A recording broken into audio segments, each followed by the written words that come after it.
Hello and howdy. Welcome once again to Uncle Jeff's classroom. I am Uncle Jeff, and I'll be walking step by step with you along this journey of learning to speak and write English. In our last lesson, we introduced you to the fundamentals of subject and verb agreement. Today, we'll delve more deeply into this topic to give more clarity and help you along the road to mastery in this area. This is the focus of Uncle Jeff's classroom. We intend to have you achieving success in every quest to be proficient in the English language. Let's begin today in our usual way with our short 4-item quiz that we will get back to at the end of the lesson. Get your pen and pencil and let's get started. Here we go. Complete each of the following sentences with the correct word from the brackets. I work or works in a country store. Our director, as well as 2 guitarists, has or have been honored. 3, if I were you, I would do my homework. And you should do your homework. 4, the number of awards were fewer this year. We will get back to those at the end of the lesson. But for now, let's get started on the lesson itself. Here we go. First, let us discuss what are known as collective nouns.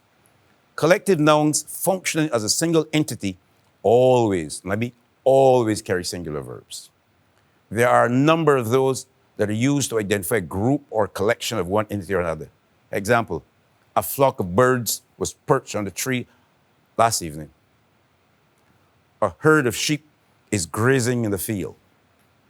A school of fish always swims by this cool blue water. Next, let's focus on the word number. And it's crucial, this word number. The word number, when preceded by the definite article the, carries a singular verb. When it is preceded by the indefinite article a, it carries a plural verb. Here's some examples. The number of cars on the road is more than usual.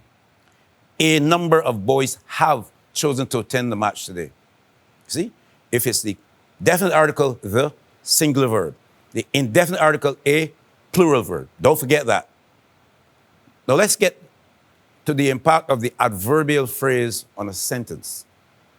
The number of the verb, singular or plural, in the sentence is never, ever influenced by any accompanying adverbial phrase such as with, in addition to, as well as, or along with. Whatever is the number of the subject before the accompanying phrase remains unchanged, irrespective of what other nouns or pronouns come after the phrase. Here's an example. This boy, as well as 5 of his friends, has done very good work. The subject boy before the phrase is singular, so the verb must also be singular. The boys, in addition to their dad, were at the concert. The subject boys before the phrase is plural, so the verb must also be plural.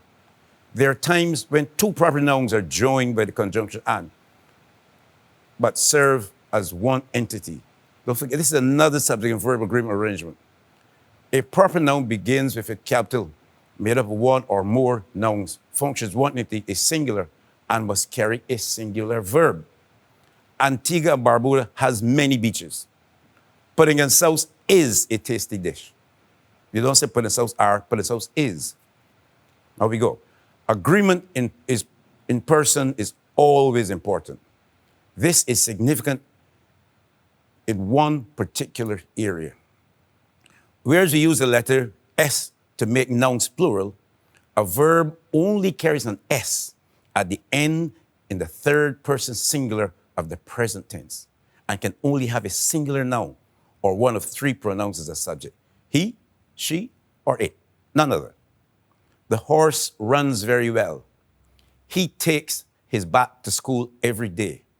It is always incorrect to use the pronoun I before a verb that carries an S as a suffix. So you can't say I works in anywhere or I lives in anywhere or I drives anything.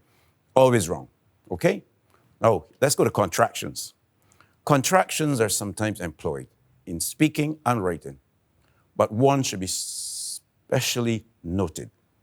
The pronoun I carries the plural verb are when it is contracted into a singular negative and is expressing a question. I am at home. Correct. Am I going with you? Absolutely incorrect. You can never say, am I? That's not a word at all. It must be, aren't I going with you? Which is correct. Aren't I going with you? Finally, let's look at the subjunctive. In a sentence where there's a wish or statement that is contrary to fact being expressed by the speaker, I, the plural verb is used. Example, I wish that you were at home. If I were you, I would do my homework. It must be were, can't be was. Okay, that's the subjunctive. Okay, if I were you, not if I was you. If I were you, I would do my homework. Now let's get back to our introductory quiz. Use what you were taught here in this lesson to judge your level of improvement. Here are your answers. It must be, I work in the country store. Remember, you cannot put the S on the verb after the subject I.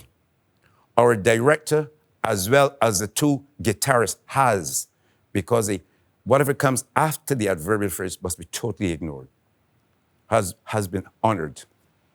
If I were you, I would do my homework. Remember, that's the subjunctive again.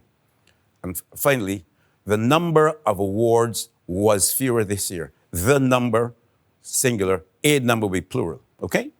Well, I hope that this lesson was helpful to you, and I look forward to sharing many more with you. To ensure this, please click on the subscribe button so as to help these lessons keep coming.